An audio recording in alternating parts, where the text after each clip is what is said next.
မျိုးသမီးလေးရှိမှချစ်စရာကောင်းတဲ့ပြုမှုလေးနဲ့တခြင်းတိဆိုခဲ့တဲ့ရွှေထူပရိသတ်ကြီးရဲ့အိမ်အောင်သက်ကလေးလဲကြာပြီဖြစ်ပေမဲ့ချစ်တယ်မရောသေးဘဲနဲ့ပိုးပြီးချစ်နေတော့နေကြတဲ့ရွှေထူနဲ့ရွှေမုံလေးတို့ရဲ့အတွေ့အကြုံဖြစ်ပါတယ်။သူတို့ဟာပွဲတစ်ခုကိုဖိတ်ခေါ်ခြင်းခံခဲ့ရပြီးပွဲတက်ရောက်လာချိန်မှာတော့ထုံးစံတိုင်းရွှေထူကိုတခြင်းဆိုခံခဲ့တာပဲဖြစ်ပါတယ်။ရွှေထူကလည်းရွှေမုံရည်ဒီနာကိုကကချစ်စရာကောင်းတဲ့ပြုမှုလေးလုပ်ခဲ့တာပဲဖြစ်ပါတယ်။သူတို့နှစ်ဦးဟာအိမ်အောင်သက်ရှိနေကြပြီဖြစ်ပေမဲ့လည်းသားသမီးမရကြသေးပါဘူးနော်။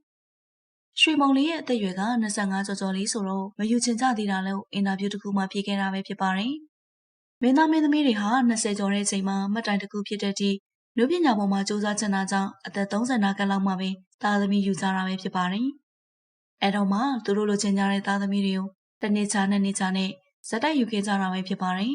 ။ရွှေထူနဲ့ရွှေမုံဟာပေါ်ပေါ်တင်တင်ပေါ်ပင်ပေါ်မှာလိုက်မနေတဲ့လူပညာရှင်တွေဖြစ်ကြပြီး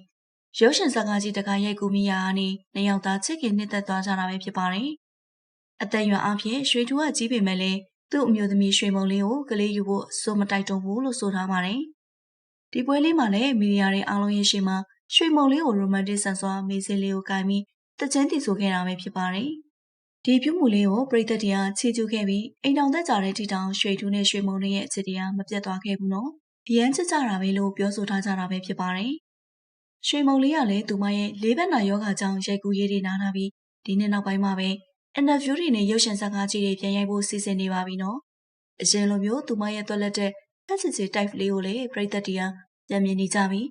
ရုပ်ရှင်ဇာတ်လမ်းတွဲတွေကိုလည်းကန်လန်းခံထားရပါသေးတယ်နော်။ရွှေထူးနေနဲ့လည်းရုပ်ရှင်ကားကြီးတွေရိုက်ကူးထားပြီး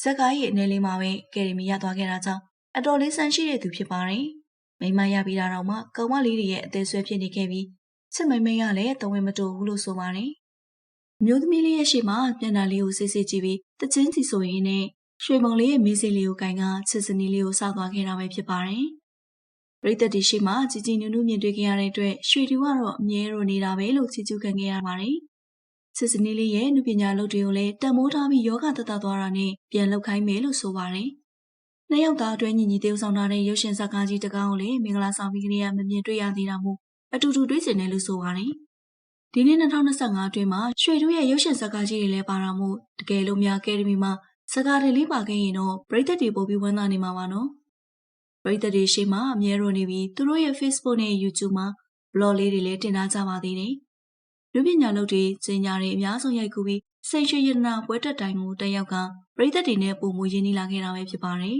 ။ကျမ်းမာရေးရနှစ်ယောက်လုံးလုပ်တွေခဏနာတဲ့အချိန်ရှိခဲ့ပေမဲ့လည်းခုပြင်မောလာတော့လေပုံမူအားပေးခဲ့ကြတာမြင်ပါပဲနော်။ရွှေထူးရဲ့တခြင်းဆိုပုံတွေကပရိသတ်တွေရဲ့အသေးဆွဲဖြစ်ပြီးတခြင်းတီဆိုနေနဲ့ကနေတက်တဲ့ရွှေထူးရဲ့ item ကိုလည်းပိုသဘောကျတာလို့ဆိုပါတယ်။ဒီတော့ပရိသတ်ကြီးမြဲရိုနေတဲ့သူတို့နှစ်ဦးပေါ်မှာမှတ်ချက်လေးတွေပြောပြပေးခဲ့ကြပါအောင်နော်။